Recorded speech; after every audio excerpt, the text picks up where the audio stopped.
आज दिल्लीमध्ये सर्वपक्षीय बैठक पार पडली। भारतामध्ये जो युद्धाचा एक प्रसंग उभा राहिलेला आहे भारत पाकिस्तान,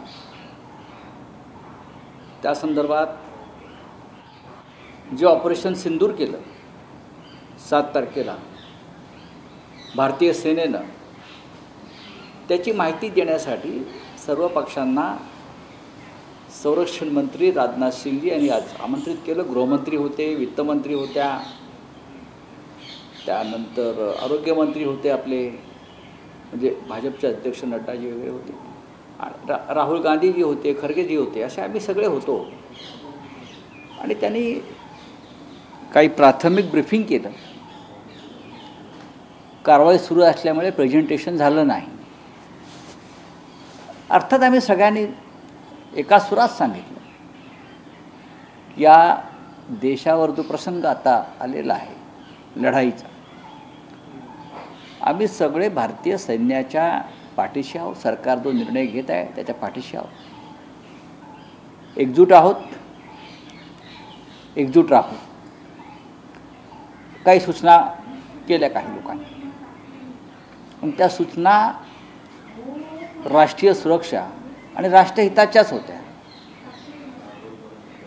मी स्वतः शिवसेनेच्या वतीनं 2 सूचना केल्या आणि मला असं वाटतं की त्या अत्यंत महत्त्वाच्या आहे। पहिली सूचना मी अशी केली आहे, संरक्षण मंत्री म्हणाले कालच्या हल्ल्यात 100 अतिरेकी मारले गेले। साधारण ऑपरेशन सिंदूरमध्ये 100 अतिरेकी आतापर्यंत आम्ही मारले आणि ऑपरेशन सिंदूर ही एक ऑनगोईंग प्रोसेस आहे, म्हणजे चालू राहील, ते संपणार नाही। आम्ही त्यांच्या या भूमिकेचं स्वागत करताना सांगितलं शिवसेनेतर्फे की हे ऑपरेशन सिंदूर तोपर्यंत चालू राहायला पाहिजे जोपर्यंत जे 6 यमदूत, 6 अतिरेकी दहशतवादी पेलगावच्या पर्यटन स्थळावरती येऊन ज्यांनी अंधाधुंद गोळीबार केला आणि आमच्या 26 माय भगिनींचं कुंकू पुसलं, सिंदूर पुसलं ज्यांनी, ते 6 अतिरेकी जोपर्यंत तुम्ही पकडत नाही आणि त्यांचा खात्मा करत नाही तोपर्यंत हे ऑपरेशन सिंदूर संपेल असं आम्ही मानत नाही। आणि हे 6 अतिरेकी जेव्हा तुम्ही पकडाल तेव्हा तुम्ही त्यांचं परस्पर एन्काउंटर करू नये, जसं नेहमी करता, झालं एन्काउंटर, अमुक अमुक दहशतवादाला आम्ही मारलं, त्याच्यावर शंका घेतल्या जातात। पण या 6 अतिरेक्यांना पकडून दिल्लीत इंडिया गेटसमोर आणलं पाहिजे। दिल्लीच्या इंडिया गेटसमोर त्या 26 भगिनी ज्यांच्या पतीना किंवा ज्यांचं सिंदूर उजाडलं, त्यांच्याकडून त्यांची ओळख पटवली पाहिजे की ते हेच नराधम आहेत की ज्यांनी आमच्या समोर आमचं कुंकू पुसलं।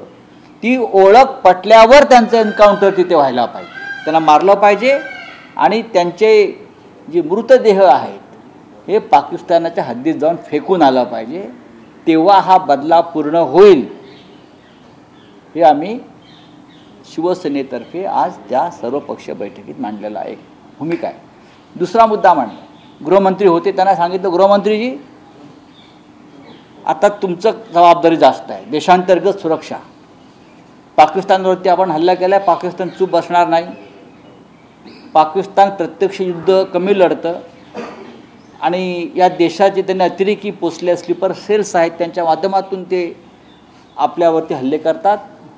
हे स्लीपर सेल्स मुंबई, दिल्ली अशा मोठ्या शहरामध्ये नक्कीच उत्पात घडवतील।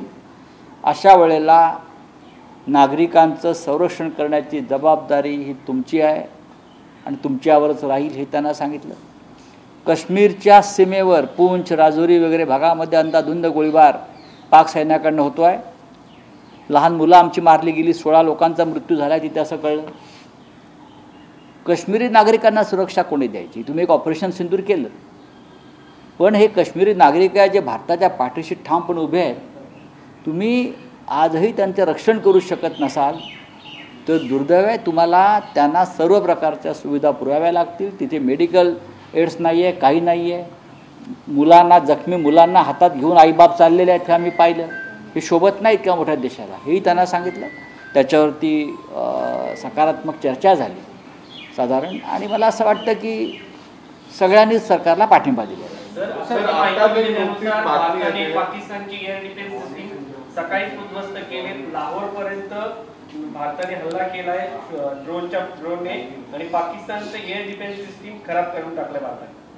सकाळपासून वेगळे हल्ले झाले आहेत पाकिस्तानमध्ये. भारताने हेडक्वार्टर्स नष्ट केलेत पाकिस्तानचे आणि उत्तर दिलं आहे जितके जितके सीजफायर व्हायलेशन आहे ऑपरेशन सिंदूर कंटिन्यू. मी ते आत्ताच म्हणाले की ऑपरेशन सिंदूर संपलेलंच नाही आहे. ते जोपर्यंत संपणार पाकिस्तानवरती हल्ले होतील, पण जे 6 अतिरेक आम्हाला हवे आहेत त्यांचासुद्धा खात्मा होईल तेव्हा हे ऑपरेशन संपेल. पण आता एकदा युद्ध सुरू झाल्यावरती हे हल्ले होतच राहतील.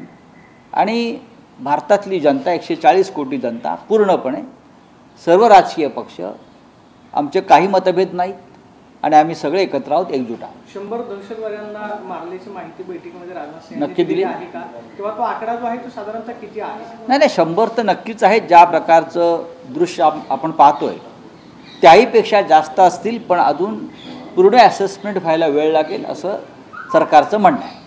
सर, एक प्रश्न थोडासा राजकीय आहे. नको ना राजकीय.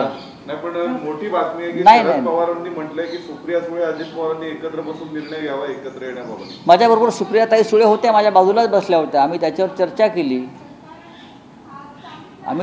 त्याच्यावरती सहज बसल्या. सहज काय म्हटलं सर? त्या सहज म्हटल्या असं काही नाही.